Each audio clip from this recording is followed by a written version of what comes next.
東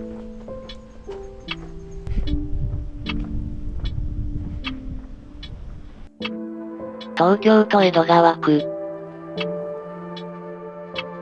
この辺。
こんにちは、路地野郎です。路地弦いかがでしょうか。ご視聴ありがとうございます。まず一つ目の路地をご覧いただきました。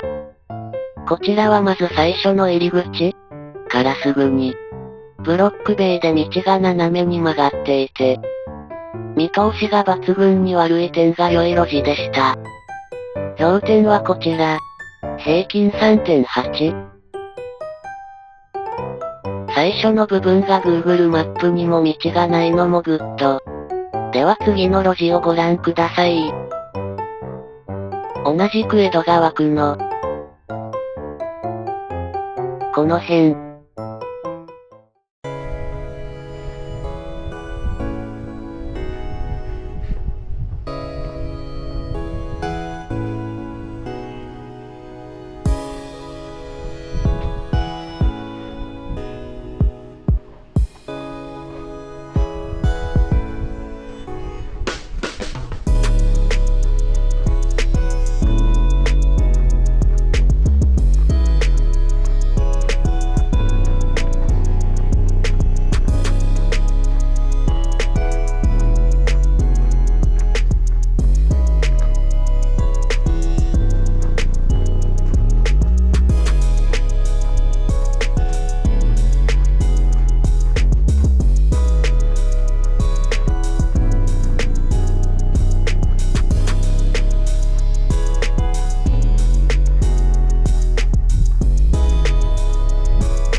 最初に目に飛び込んでくる MYCITY の、かっこよさが抜群の路地でしたね。路地野郎的な評点はこちら。平均 2.8。両脇が工場や住宅、駐車場など、区画用途のバラバラさで飽きない路地でした。今回は以上となります。よろしければ他の動画もご覧ください。ご視聴ありがとうございました。おまけ。こんな路地は嫌だ。棒が迎撃してくる。